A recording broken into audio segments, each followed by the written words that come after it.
നമ്മൾ ശ്രദ്ധയില്ലാതെ ചെയ്യുന്ന ഒരു കാര്യത്തിനും ഒരു പ്രയോജനവുമില്ല.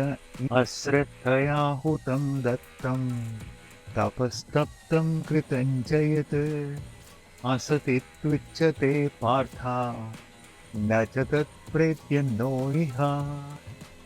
നമ്മൾ ശ്രദ്ധയില്ലാതെ ചെയ്യുന്ന ഒരു കാര്യത്തിനും ഒരു പ്രയോജനവുമില്ല ഈ ജന്മങ്ങളിലോ മറ്റ് ജന്മങ്ങളിലോ. ഇവിടെ ശ്രദ്ധ എന്ന വാക്കിൻ്റെ അർത്ഥം ഭക്തി, ആ റെസ്പെക്റ്റ്, ആ ട്രസ്റ്റ്. അപ്പം നമ്മളൊരു ചെറിയ പ്രവൃത്തിയാണെങ്കിലും വലിയ പ്രവൃത്തിയാണെങ്കിലും പൂർണ്ണ ഭക്തിയോടുകൂടി ചെയ്യണം. ഇത് ഉദാഹരണമായിട്ട് ഞാനൊരു കഥ പറയാം. രാമു എന്ന ഒരു മേസ്ത്രി തൻ്റെ മുതലാളിക്ക് വേണ്ടി ഒരുപാട് വീടുകൾ രാമു പണിതിരുന്നു. വർഷങ്ങൾ കഴിഞ്ഞു രാമു വിചാരിച്ചു, ഇനിയും എനിക്ക് മതിയാക്കണം, എനിക്ക് വിശ്രമിക്കണം. അങ്ങനെ രാമു തൻ്റെ മുതലാളിയുടെ അടുത്ത് പോയി പറഞ്ഞു, ഇത്രയും നാൾ ഞാൻ പണിയെടുത്തു, എനിക്ക് ഇനി എൻ്റെ പണി മതിയാക്കണം, എനിക്ക് വിശ്രമിക്കണം. മുതലാളി പറഞ്ഞു, ശരി രാമു, ഇത്രയും നാൾ നീ എനിക്ക് വേണ്ടി പണി ചെയ്തു, മതിയാക്കുന്നതിന് മുമ്പ് ഒരു വീട് കൂടി പൂർത്തിയാക്കാമോ?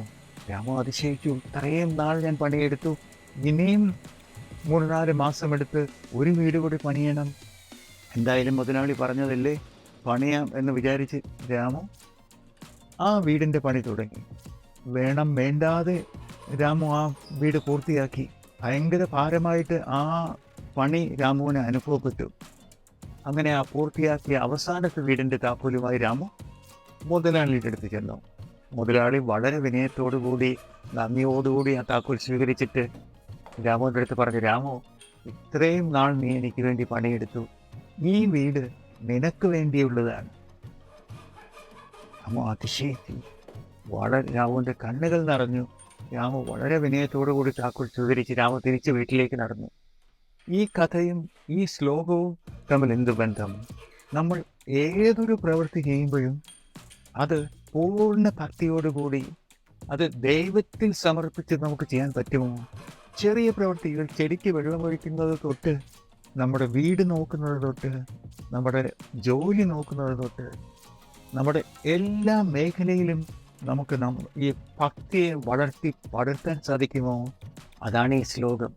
അശ്രദ്ധയാഹുതം ദത്തം തപസ്തപ്തം കൃതഞ്ജയത് അസതിത്യുച്യത്തെ പാർത്ഥ ന ച തത്പ്രേത്യന്നോ ഇഹ. എല്ലാവർക്കും എല്ലാ മേഖലയിലും ഭക്തി ഉണ്ടാകട്ടെ, താല്പര്യമുണ്ടാകട്ടെ എന്ന് ആശംസിച്ചുകൊണ്ട് വീണ്ടും ഇതുപോലൊരു ചെറിയ വീഡിയോയുമായി നമുക്ക് നാളെ കാണാം. സബ്സ്ക്രൈബ് ചെയ്യാത്തവർ ഉറപ്പായിട്ട് സബ്സ്ക്രൈബ് ചെയ്യുക. അതുപോലെ നിങ്ങളുടെ സുഹൃത്തുക്കളുമായി ഇത് പങ്കുവയ്ക്കുക. നമുക്ക് സന്തോഷത്തോടു കൂടി നീങ്ങാം. ബൈ ബൈ, നമസ്കാരം.